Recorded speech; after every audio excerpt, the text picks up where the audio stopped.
GT Holidays, South India's #1 travel brand. You know you are special when you're with GT Holidays. Vedanta நிறுவனம் மிகப்பெரிய பணபலம் படைத்த அந்த நிறுவனத்துடைய ஆலை, ஸ்டெர்லைட் ஆலை, அதை நிரந்தரமாக மூடணும் அப்படின்னு உச்சநீதிமன்றம் சொல்லியிருக்கு. அளவு கடந்த மகிழ்ச்சியில் நாங்கள் இருக்கோம். இந்த தீர்ப்புக்கு அப்புறம் ஸ்டெர்லைட் வக்கீல் பேசுகிறார். பேசும்போது இவர் உள்நோக்கத்தோட இந்த பிரச்சனையை கையில் எடுத்திருக்கிறாங்க. தலைவர் உடனே எழுந்து பேசினார்.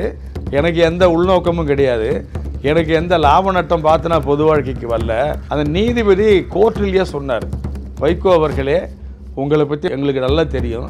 உங்களுடைய நேர்மை, உங்களுடைய அரசியல் வாழ்க்கை, நீங்கள் பண்ண தியாகம், இதெல்லாம் இன்னொருத்தங்க சர்டிஃபிகேட் கொடுத்து நாங்கள் தெரிஞ்சிக்க வேண்டிய நிலையில் இல்லை அப்படின்னு சொன்னார். இந்த ஒத்தி வைக்கிற தேதியை இன்னும் ஒரு 10 நாள் தள்ளி வச்சா எனக்கு பயனாக இருக்கும் அப்படின்னு கோர்ட்டில் கேட்குறாரு. நான் மட்டும் நீதிபதியாக இல்லைன்னு சொன்னால் உங்கள் பின்னாடி நான் தொண்டனாக அந்த மது ஒழிப்பு பிரச்சாரத்தில், மது விலக்கு பிரச்சாரத்தில் கலந்துக்குவேன். ஆலை தரப்பில் இதெல்லாம் இப்படிலாம் ஒன்றும் வராது, அப்படி வந்தால் நாங்கள் பார்த்துக்குறோம், அதுக்கு நாங்கள் இழப்பீடு கொடுக்குறோம். இவங்க சொன்னது முழுக்க தவறுன்னு அவங்களால சொல்லவும் இல்லை, நிரூபிக்கவும் முடியல. அதிமுகவின் போக்கு எப்படி இருக்குன்னு பார்க்குறீங்க? அவங்கள பார்த்து நாங்கள் பரிதாபப்படுறோம். கூட்டம் நடத்துறதுக்கு ஆள் சேர்க்கறதுக்கு யாராவது நாற்காலி எடுத்துகிட்டு போகலான்னு சொல்லுவாங்களா? கூட்டத்துக்கு வந்தவன் பூரா நாற்காலியை தூக்கிட்டு போகிறான். நீங்கள் அப்படிலாம் பார்த்தீங்கன்னா அந்த ஆர்எஸ்எஸ் பேரணியில் கலந்துக்கிட்டாருன்னு ஒருத்தரை மந்திரியாக இருந்தவரை கட்சி விட்டு நீக்கிறாங்க. அப்புறம் திடீர்னு அவரை திரும்ப சேர்த்துக்கிறாங்க. அதிமுகங்கிறது இதை விட இன்னும் மோசமான நிலைக்கு தான் போகும். நீங்கள் வேணால் பாருங்கள். அது நாங்கள் கொடுக்குற சாபம் மாதிரி பார்க்கக்கூடாது. என்ன விதைக்கிறோமோ அதான் விளையும்.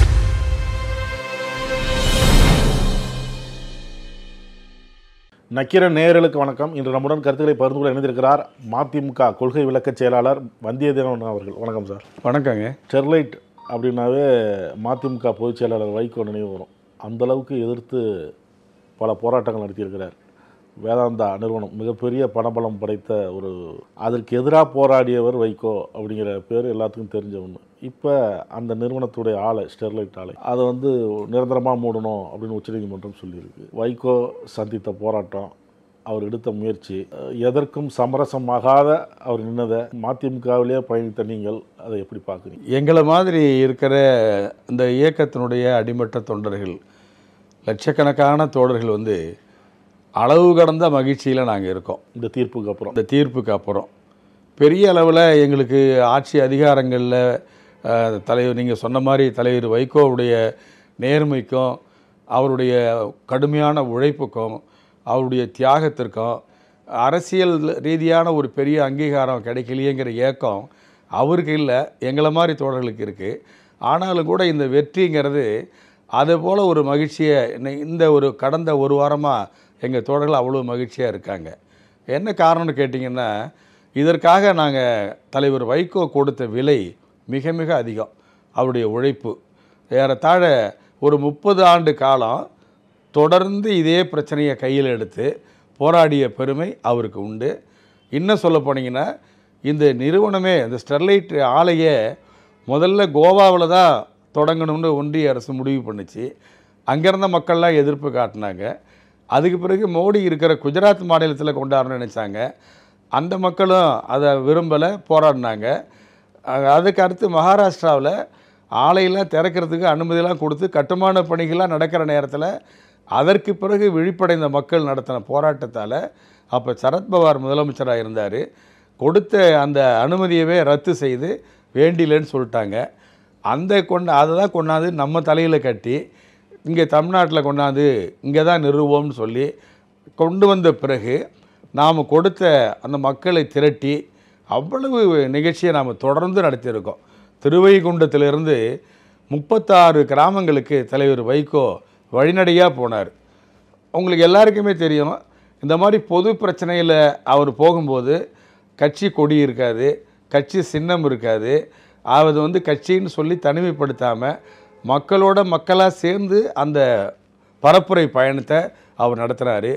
மாவட்ட ஆட்சித்தலைவர் அலுவலகத்துக்கு முன்னாடி முற்றுகை போராட்டம், அதே மாதிரி மறியல் போராட்டம், உண்ணாவிரத போராட்டம் அப்படின்னு தொடர்ந்து ஒரு 30 ஆண்டு காலம் மக்களை திரட்டி போராடுறது. அதே மாதிரி அந்த மக்களும் போராடினாங்க.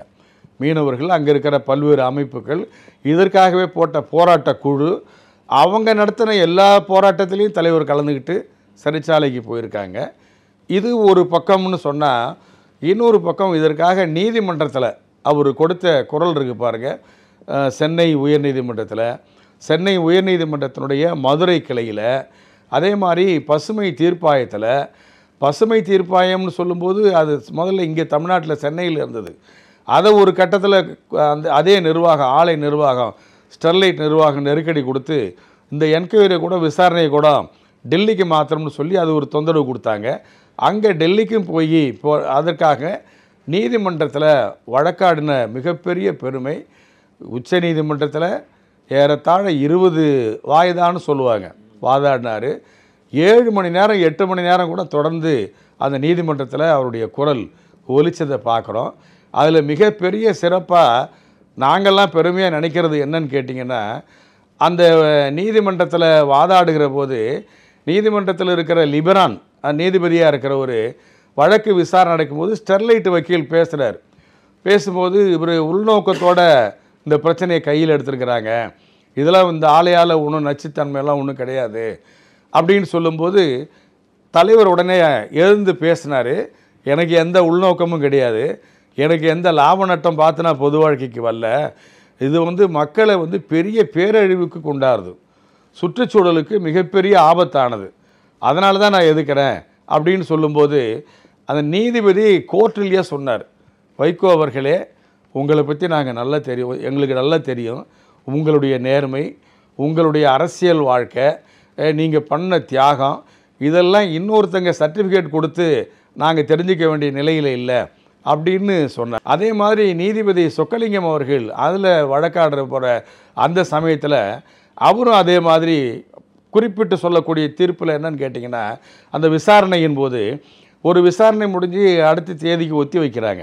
அப்படி அந்த ஒத்தி வைக்கிற சமயத்தில் தலைவர் சொல்கிறாங்க, இந்த ஒத்தி வைக்கிற தேதியை இன்னும் ஒரு 10 நாள் தள்ளி வச்சா எனக்கு பயனாக இருக்கும் அப்படின்னு கோர்ட்டில் கேட்குறாரு. என்ன காரணம்னு நீதியரசர் சொக்கலிங்கம் கேட்குறாரு.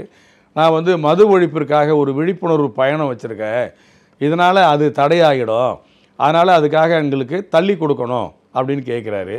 அப்போ அவர் சொல்கிறாரு, நான் மட்டும் நீதிபதியாக இல்லைன்னு சொன்னால் உங்கள் பின்னாடி நான் தொண்டனாக அந்த மது ஒழிப்பு பிரச்சாரத்தில், மது விலக்கு பிரச்சாரத்தில் கலந்துக்குவேன், உங்களுடைய மக்கள் நலனுக்காக நீங்கள் நடத்துகிற அத்தனை கிளர்ச்சியும் எங்களுக்கு பார்க்கும்போது அவ்வளவு மகிழ்ச்சியாகவும் பெருமிதமாகவும் இருக்குது அப்படின்னு நீதிமன்றத்தில் சொன்னது மட்டுமல்ல, அந்த தீர்ப்பிலேயே பதிவு பண்ணார்.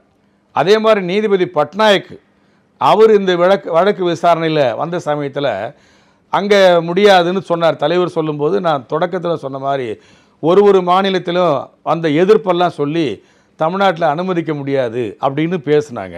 அப்போ பட்நாயக் கேட்டார், அப்போ இதை எங்கே வைக்கலான்னு நீங்கள், எந்த ஊரில் வைக்கலான்னு நீங்கள் நினைக்கிறீங்க அப்படின்னு தலைவர்கிட்ட கேட்டாங்க. அப்போ வழக்கறிஞராக நம்ம தலைவர் பேசும்போது சொன்னாங்க, அது எங்கே வைக்கலாங்கிறத நீங்கள் முடிவு பண்ணுங்கள், எங்கேயுமே வைக்கக்கூடாதுங்கிறது தான் என்னுடைய கருத்து. ஏன்னா எங்கே இருக்கிற மக்களும் சாகக்கூடாது, அது தமிழ்நாட்டு மக்கள் வேறு மாநிலத்து மக்கள்னு இல்லை, இது பொதுவாக கூடாதுங்கிறது என்னுடைய நிலைப்பாடு, அதுக்காக தான் நான் வாதாடுறேன் அப்படின்னு சொல்லிட்டு கேட்டார். மற்ற ஊர்லலாம் வைக்கக்கூடாது, இங்கே கொண்டாந்து வைக்கிறதுக்கு எங்கள் தமிழர்களை நீங்கள் என்ன சோதனை சாலை எலியாக நினச்சிங்களா, டெஸ்ட் பண்ணுறதுக்காக கிடைச்ச ஒரு கருவியா அப்படின்னு கோபமாக பேசுனதை நீங்கள் எந்த அடிப்படையில் பேசுகிறீங்க அப்படிங்கிறத நான் உணர்கிறேன் அப்படின்னு சொல்லி நீதிமன்றத்தில் எல்லாரையும் வச்சுக்கிட்டு பேசுகிறார். அதை விட நீதிபதிகளை விட வழக்கறிஞரே, அவங்க ஸ்டெர்லைட்டில் போட்ட வழக்கறிஞர் சுந்தரம்னு பேர், அவர் 2-3 வழக்கில் அவர்கிட்ட வாதாடும்போது கோர்ட்டெலாம் முடிஞ்ச பிறகு சாதாரணமாக பேசிக்கிட்டு இருப்பாங்க வழக்கறிஞர்கள். அந்த சமயத்தில் அவர் சொன்னார், நான் தொடர்ந்து உங்களை பார்த்துக்கிட்டே வரேங்க. அவர் வழக்கறிஞர்கிறதால தலைவருடைய மறுபக்கம்லாம் தெரியாது, ஒரு வக்கீல் மாதிரி தான் பார்த்துருப்பார், ஒரு தலைவருங்கிற மாதிரி தான் தெரியும். அப்போ அவர் சுந்தரம் சொன்னார், உங்களை நான் தொடர்ந்து பார்த்துக்கிட்டு வரேங்க, உங்களுடைய அணுகுமுறை, அந்த தெளிவான அந்த கருத்துக்களை எடுத்து வைக்கிற முறை, வாதத்தை எடுத்து வைக்கிற முறை, இதெல்லாம் ஒரு பெரிய மூத்த வழக்கறிஞருக்கு உள்ள அனுபவங்கள் எனக்கு நான் உங்ககிட்ட இருந்து நான் கற்றுக்கிறேன். நான் வந்த உடனே சத்தம் போட்டு பேசுவேன், எப்பயுமே சவுண்டாக பேசுவேன், அது கூட தப்புங்கிறத நான் புரிஞ்சுக்கிட்டேன். ஒரு வழக்கறிஞர் நீதிமன்றத்தில் எப்படி நடந்துக்கணுங்கிறதுக்கு நீங்கள் முன்னுதாரணமாக இருக்கீங்க, நான் உங்களை ரொம்ப விரும்புகிறேன் அப்படின்னு சொல்லி நீங்கள் என்ன ரொம்ப பாதிச்சிருக்கீங்க அப்படின்னு சொல்லக்கூடிய அளவிற்கு நீதிமன்றத்தில் எதிர்க்கட்சி வழக்கறிஞர்களாலேயே பாராட்டப்படக்கூடிய அளவிற்கு, நீதியரசர்களாலேயே பாராட்டப்படக்கூடிய அளவிற்கு அவர் பணியாற்றினார். அது மட்டும் இல்லாமல் நீதி நிறுவனம், இது வழக்கு மன்றத்தையும் தாண்டி அந்த வழக்கில் தலைவர் வைகோவுடைய பங்கு எப்படி இருந்ததுன்னா, சட்ட பிரச்சனைகளை மட்டுமே சொல்லாமல் இதற்காகவே அமெரிக்காவில் இருக்கிற சுற்றுச்சூழல் அறிஞர் ஒருத்தர், டாக்டர் மார்க் செர்னக் அப்படின்னு அவர் பேருங்க, அவர் உலகம் தழுவிய அளவில் இதே மாதிரி சுற்றுச்சூழல் பாதிப்புக்கு என்னென்ன தடை இருக்கிறது அப்படிங்கிறத ஆய்வு செய்யக்கூடிய ஒரு அறிவியல் அறிஞர். அவர்கிட்ட இந்த பிரச்சனையை எடுத்துக்கொண்டு கொடுத்து அவர் ஆய்வு செய்து இந்த ஸ்டெர்லைட் ஆலை வந்தால் தமிழ்நாட்டு மக்களுக்கு எந்தெந்த வகையில் பேர் அழிவு ஏற்படும் அப்படிங்கிறத ஒரு அறிக்கை கொடுத்து அந்த அறிக்கையை உச்சநீதிமன்றத்தில் வச்சார். இது சாதாரணமாக எந்த வழக்கறிஞரும் செய்ய மாட்டாங்க.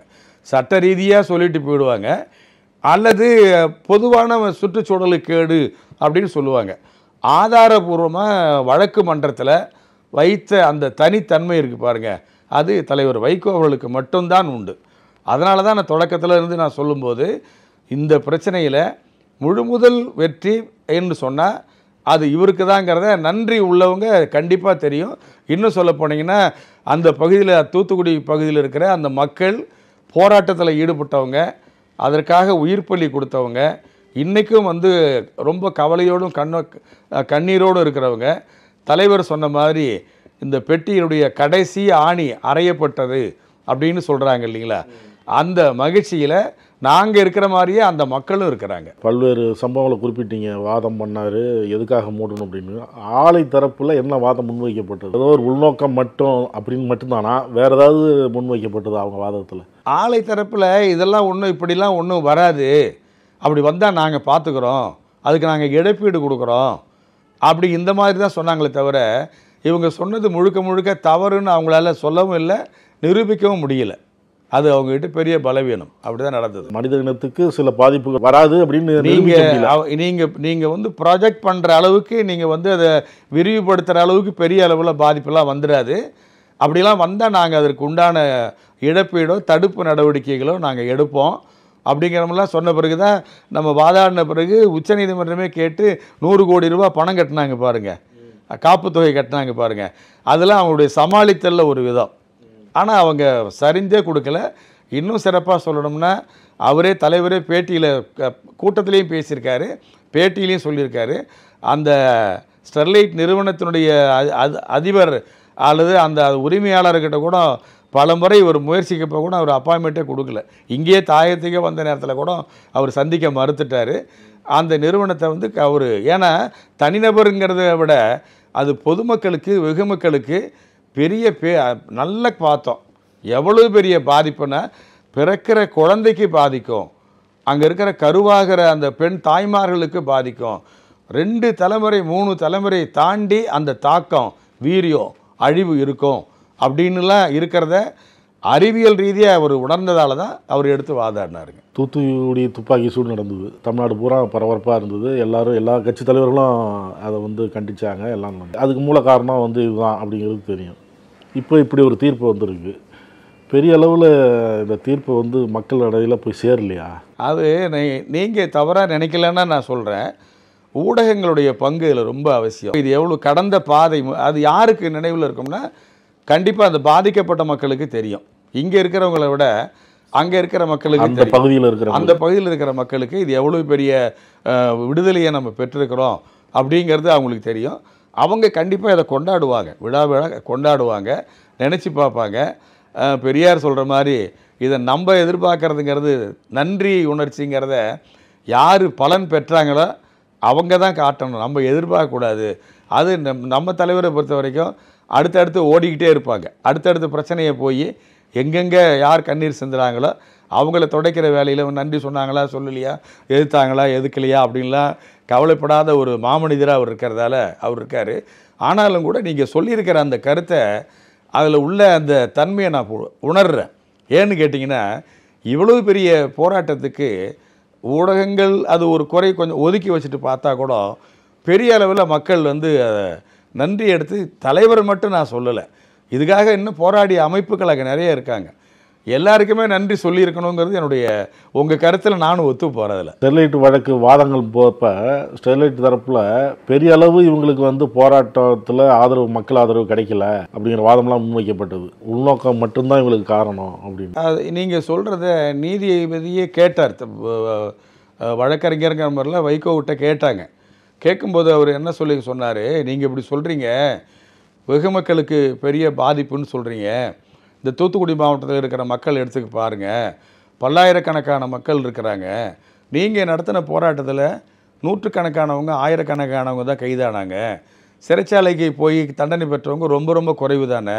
அப்போ இது என்ன பொதுமக்கள் தெரியலன்னு நீங்கள் நினைக்கிறீங்களா, பொதுமக்கள் இது விரும்பலைன்னு நீங்கள் நினைக்கிறீங்களா அப்படின்னு அவங்க கேட்ட சமயத்தில் இவர் சொன்னார், இந்திய விடுதலை போராட்டம் நடந்தது உங்களுக்கு நான் உங்களுக்கு நினைவூட்டுறேன்.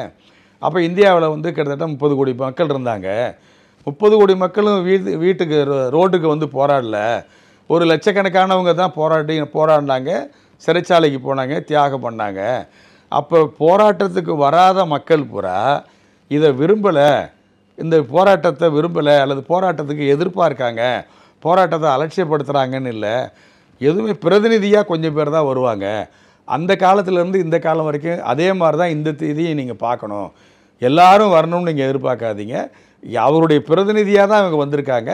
நீங்கள் போய் கேட்டிங்கன்னா அவங்க அதுங்க. நான் அந்த பயணத்தில் போன நேரத்தில் சாலை ஓரமாக லட்சக்கணக்கான மக்கள் அழுக்கு துணியோட, கந்தல் துணியோட, சாதாரண மக்கள் கையெடுத்து கும்பிட்டு இந்த போராட்டத்தை நிறுத்தாதீங்க, எங்களை காப்பாற்றுங்க. அவங்கெல்லாம் ரோட்டுக்கு வரல, அவங்கெல்லாம் போராட்டத்தில் கலந்துக்கலை, அவங்களாம் சிறைச்சாலைக்கு போகலை, இவங்கெல்லாம் இப்படிலாம் சொன்னாங்க. எனவே இதை விட அதிகமான மக்கள் ஆதரித்தாங்கன்னு தலைவர் வைகோ நீதிமன்றத்தில் சொல்லும்போது நீதியரசர் புன்முறுவலாக சிரிச்சுக்கிட்டே நான் ஒத்துக்கிறேன் அப்படின்னு சொல்லிட்டு உட்கார்ந்தார். நீதியரசர் அமர்ந்தார், கேட்டாருங்க. வேதாந்தா தரப்புலேருந்து தாயகம் வரைக்கும் ஒருத்தர் வந்தார், அனில் அகர்வால் தலைவரை சந்திக்கணும், வைகோவை சந்திக்கணும் கேட்குறப்ப கூட வைகோ மறுத்தார் அப்படின்னு சொன்னீங்க. இன்னும் 2-3 இடத்துல சந்திக்கிறப்ப காரணம் விட்டப்போ இவர் ஒதுக்குறாரு. அது நோக்கம் என்ன? நம்ம தலைவரை பொறுத்த வரைக்கும் ஒளிவு மறைவுங்கிறதே அவர்கிட்ட கிடையாதுங்க. எதுவுமே வெளிப்படையாக சொல்கிறத செய்வார், செய்கிறத சொல்லுவார். அப்போ விமான பயணத்தில் கூட அவர் இதே மாதிரி பக்கத்தில் உட்கார்ந்து பேசுகிறதுக்கு முயற்சித்த நேரத்தில் கூட அவர் தவிர்த்தார்.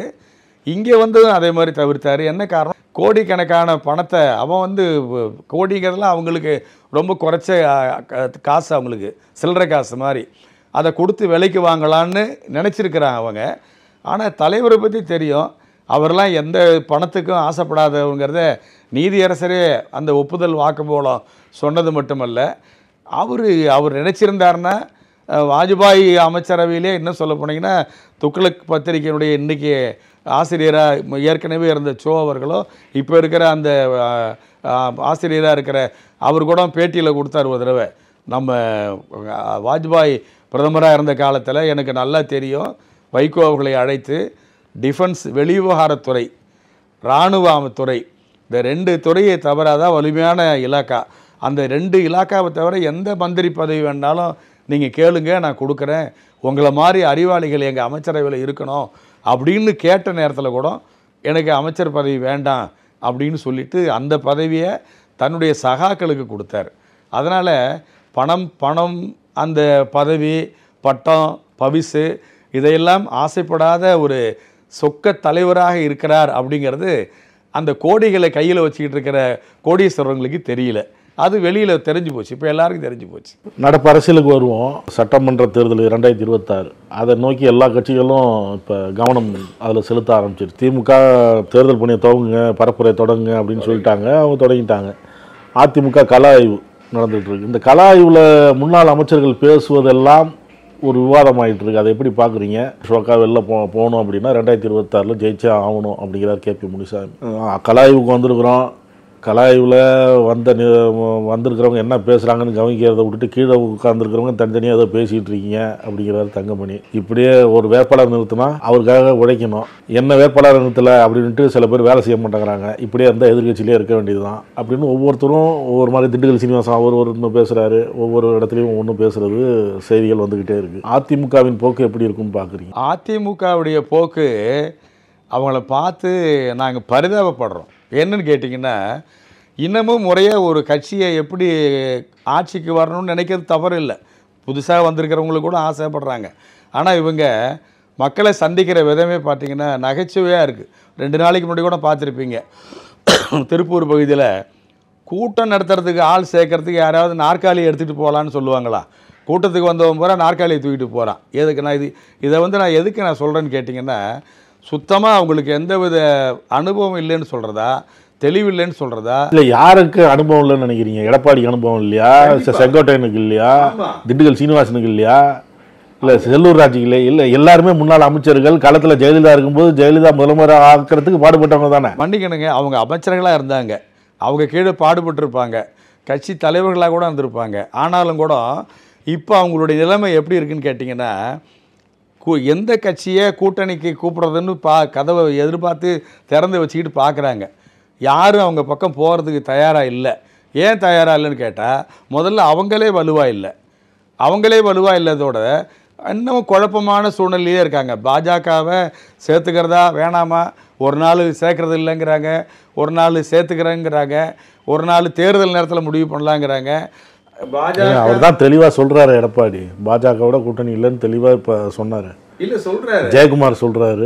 நீங்கள் அப்படிலாம் பார்த்தீங்கன்னா அந்த ஆர்எஸ்எஸ் பேரணியில் கலந்துக்கிட்டாருன்னு ஒருத்தரை மந்திரியாக இருந்தவரை கட்சியை விட்டு நீக்கிறாங்க.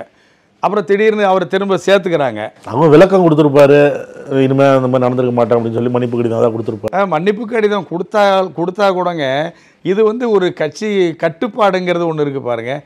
அது வந்து ஒன்றுமே இல்லாத மாதிரி இருக்குது. அதிமுகங்கிறது நம்முடைய பார்வையில் பார்த்திங்கன்னா மக்கள் ஆதரவு சுத்தமாக கிடையாதுங்க.